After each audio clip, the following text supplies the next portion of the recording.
Hello tout le monde.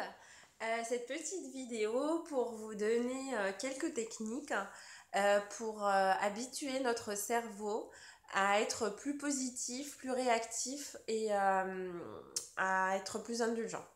Donc la première technique, c'est d'agir au niveau de nos pensées, c'est-à-dire habituer notre cerveau systématiquement à aller vers des pensées positives.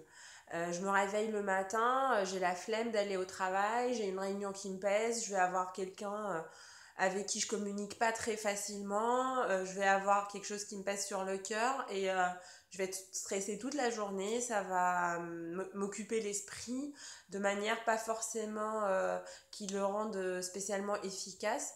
Et du coup, l'idée c'est de dire à mon cerveau que je vais capitaliser sur ce qui est positif autour de cette activité-là. Par exemple, j'ai accès à des personnes importantes, je vais pouvoir avancer sur mon projet, essayer de penser à ce qui est positif.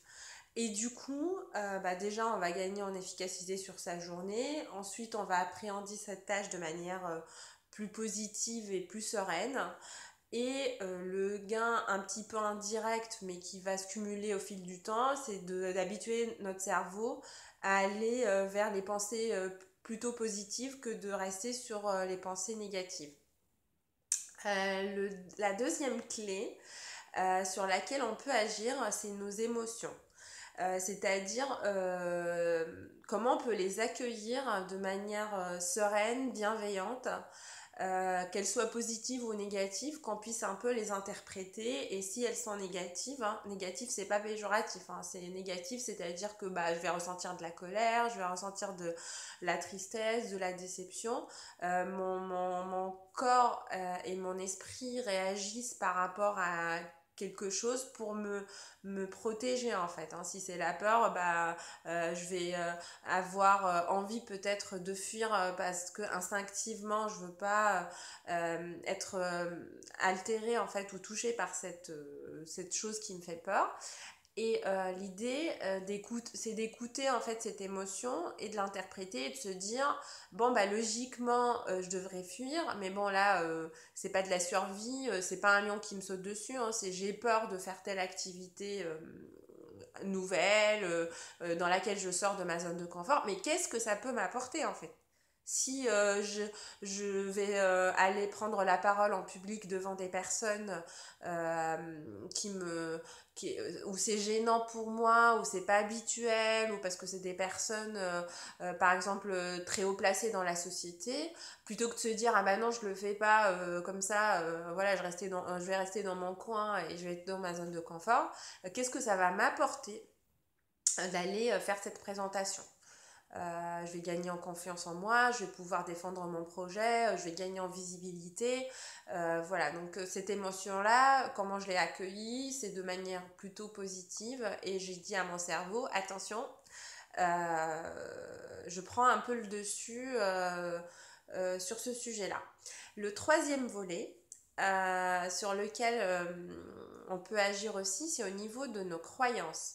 Par exemple, si instinctivement j'entends un bruit par exemple de mes voisins, inhabituel, strident, répétitif, je suis en télétravail, c'est agaçant, le chien du voisin qui aboie, instinctivement je vais m'énerver, je vais peut-être aller avoir envie de lui dire de manière agressive par exemple que c'est gênant pour moi, de penser que lui il a que ça à foutre, à faire du bruit toute la journée, à laisser son chien se balader toute la journée, que c'est quelqu'un qui s'en fout, qui respecte pas les autres, voilà. Si je raisonne comme ça veut pas dire que c'est pas possible que ce soit le cas en fait, c'est juste que si j'ai cette croyance là que la personne est irrespectueuse, qu'elle fait ça un peu pour faire chier tout le monde, en fait je vais ruminer, je vais pas pouvoir m'adresser à cette personne de manière assez sereine ou indulgente, je vais être un peu limitée par cette croyance là, je vais être dans le jugement et si je vais parler à mon voisin, je vais pas être forcément très pertinente. Et si je reste dans mon coin, je vais ruminer, je vais avoir mal à l'estomac tellement ce truc il me prend et que j'arrive pas à avancer.